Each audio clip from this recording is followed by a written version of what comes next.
Kitchen में इस्तेमाल होने वाले गैस सिलेंडर की कीमतों में लगातार बढ़ते दामों के बीच अब ग्राहकों को राहत दी गई है। सरकारी तेल और गैस कंपनियों ने सिलेंडर की कीमत में 135 रुपए की राहत दी है। गैस की नई कीमतें 1 जून यानी बुधवार से लागू हो गई है। 19 किलो वाले रसोई गैस सिलेंडर की कीमतों में 135 रुपए प्रति सिलेंडर की कमी की गई है। दिल्ली में अब इसकी कीमत 2219 रुपए, कोलकाता में 2322, मुंबई में 2171.50 रुपए और चेन्नई में 2373 रुपए होगी। घरेलू रसोई गैस सिलेंडर की दरों में कोई बदलाव नहीं।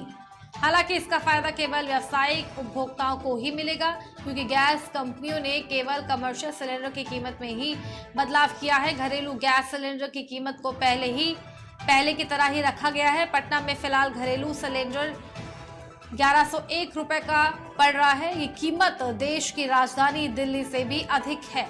ऐसा राज्य सरकार की ओर से लगाए टैक्स में अंतर के कारण होता है। इसी खबर में हमारे साथ हमारे पत्रकार जुड़े हुए हैं। अश्विनी जी, आवाज पहुंच पा रही है मेरी आप तक? हाँ जी मैम, आ रही है। हाँ, स्वागत है सबसे पहले तो आपका क्रिकेट न्यूज पर। सवाल यही है कि लगातार 22 मार्च से अगर मैं बात करूं तो 22 मार्च से लगातार जो है गैस सिलेंडर्स को लेकर के कमर्शियल जो सिलेंडर्स हैं उन पर लगातार जो है वृद्धि हो रही है। अब राहत देने की कोशिश की गई है 135 रुपए प्रति सिलेंडर पर।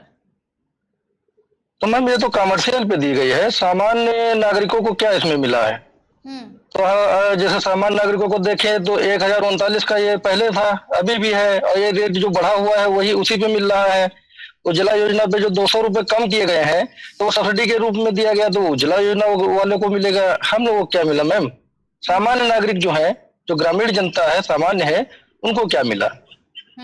जी मैम, लगातार महंगाई बढ़ रही है, लेकिन बीजेपी सरकार कह रही है कि इसको हम कंट्रोल करेंगे। लेकिन 22 मार्च से लगातार अभी हालांकि कुछ समय पहले की मैं बात करूं, पेट्रोल डीजल पर जरूर थोड़ा सा राहत दी गई है। अभी इस पे कमर्शियल सिलेंडर पर भी 135 रुपए घटा दिया है। लेकिन अभी भी अगर बात की जाए सब्जियों की, फलों की, तो लगातार उन पर वृद्धि देखने को मिल रही है। उन पर कोई अंकुश नहीं लगा रही है सरकार।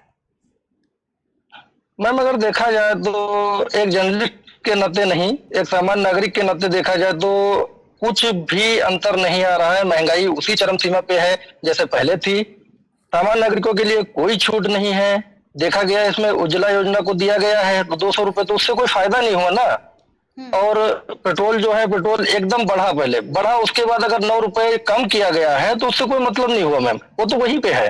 तो पहले बढ़ा के फिर घटा दिया जाए तो ऐसा कोई मतलब आराम देने वाली बात नहीं है, राहत नहीं होती इससे। जी मैम, बिल्कुल। सवाल ये भी है कि गैस कंपनियों ने केवल कमर्शियल सिलेंडर की कीमतों में ही बदलाव किया है, वहीं घरेलू गैस सिलेंडर की अगर हम बात करें तो पहले की तरह ही उन पर रखा गया है। आखिर आम जनता को कब ये सरकार राहत देगी? मैम आम जनता के लिए तो हमको लग रहा है ये सरकार कुछ नहीं कर रही है। ये सामान्य नागरिक के नाते मैं बोल रहा हूँ। सामान्य जनता जो है, आम नागरिक जो है, इसको चाहिए घर में जो भी उपकरण, जो भी वस्तुएं हैं, इन पे छूट देनी चाहिए। अब इनके लिए तो कुछ है नहीं। कमर्शियल के लिए 200 रुपए छूट गए, तो कमर्शियल करता है, उपयोग कौन करता है? उपभोक्ता करता है, ये व्यवसायिक लोग करते हैं, तो इनको तो प्रॉफिट है ही है, ये अपना काम कर रहे हैं। इनको 200 रुपए छूट मिली तो इनको और बढ़िया हो गया। लेकिन नागरिकों के लिए, आम जनता के लिए क्या होना चाहिए मैम? ये 139 रुपए है, इसको कम किया जाए। पहले यही चीज थी, 700 रुपए का सिलेंडर मिलता था, उसमें 350 रुपए सब्सिडी के रूप में वापस आता था, तो वो सिलेंडर पड़ता था 350 का। अभी मैम क्या है, 139 रुपए है और 28 रुपए 50 पैसे जो सब्सिडी के रूप में दिए जाते हैं, ये कोई पक्का नहीं है। कोई भी जांच करने का इसका कोई तरीका नहीं है। एजेंसी से पूछो, एजेंसी वाले नहीं बता पा रहे कि आपके 28 रुपए 50 पैसे आपके रिटर्न हो रहे हैं सब्सिडी के रूप में कि नहीं हो रहे। तो मैम वही है, आम नागरिकों को अगर कोई छूट दी जाए वो ठीक है। ये तो कमर्शियल लोगों को दिया जा रहा है, बिल्कुल। सामान्य नागरिकों को इससे कोई फायदा नहीं है। अगर मैं बात करूं बीजेपी की ऐतिहासिक जीत की, उत्तर प्रदेश की अगर हम बात करें, 5 राज्यों में चुनाव था और 5 राज्यों में से 4 राज्यों में भारतीय जनता पार्टी की ऐतिहासिक जीत हो जाती है। जनता ने किन मुद्दों पर, अगर हम बात करें, किन मुद्दों पर बीजेपी का समर्थन किया और अब आखिर लगातार क्यों बीजेपी जो है अंकुश नहीं लगा पा रही है महंगाई को लेकर के? क्या बीजेपी को अपने वोटर्स की चिंता नहीं है?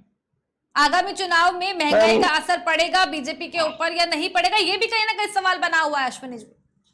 जी मैम, जी एक्चुअल है क्या, ये जो पहले ये मुद्दे ये बीजेपी जीत लगातार हासिल कर रही है, तो हिंदू मुस्लिम पे ये जीत हासिल कर रही है, ना कि ये बेरोजगारी, शिक्षा, महंगाई इस पे बात ही नहीं कर रही है। जो भी करती है तो केवल दिखावा है। उसको आम नागरिकों को, आम जनता को कोई फायदा नहीं। जैसे मैंने देखा गया है कि अभी ग्रामीण क्षेत्रों में या गरीब परिवारों को फ्री राशन दिया जा रहा है, तो फ्री राशन से उन्हीं का फायदा है जो गांव में खेती किसानी करते थे, लेबराई करते थे, उनको फायदा हुआ है। सामान्य नागरिकों को क्या फायदा हुआ? मैम कुछ नहीं हुआ।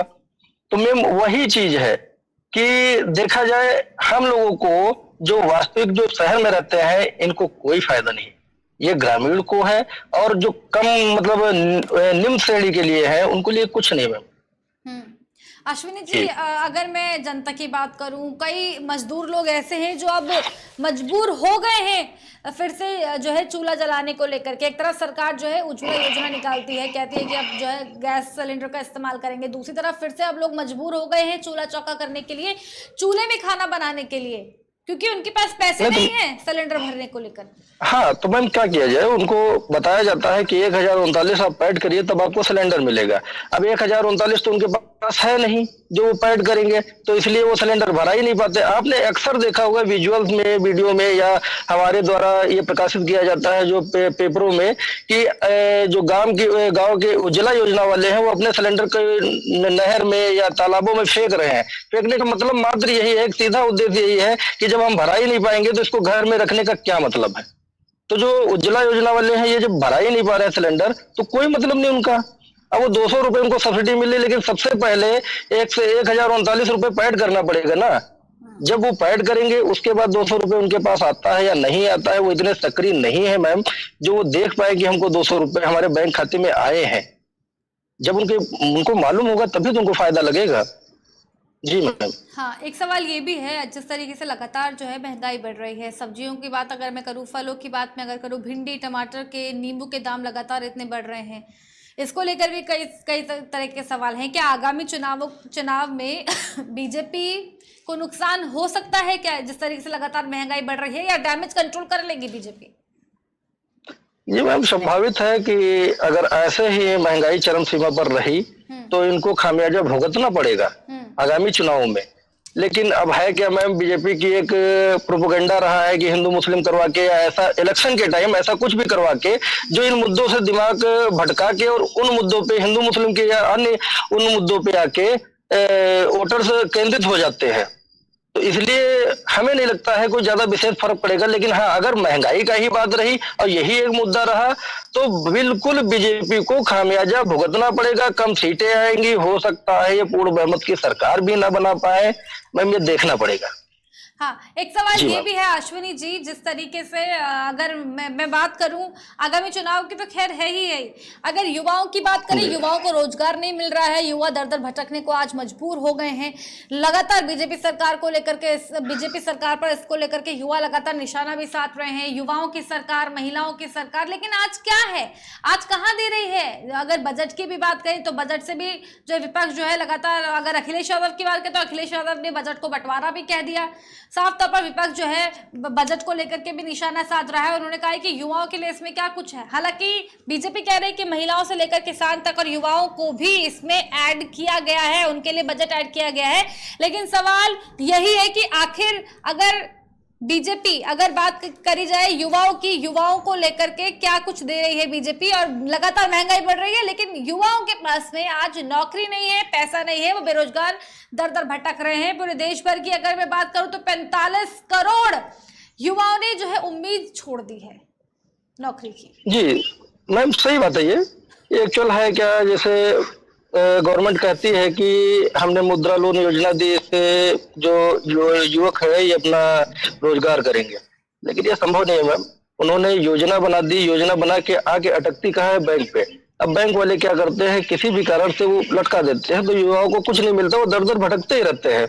दूसरा मैम, जैसे पहले मान लीजिए किसी फार्म वगैरह को जब युवा भरते थे तो कम पैसे खर्च होते थे उसमें। अभी क्या है, 1000 2000 इस टाइप का वो कहाँ से लाएंगे? उनके पास कहाँ इतना रखा है पैसा जो वो फॉर्म भरेंगे? और दूसरा, अगर फॉर्म भी भरते हैं, पेपर भी देते हैं और पेपर में वो पास भी होते हैं, आगे पता लगता है कि कोर्ट से वो लटक गया।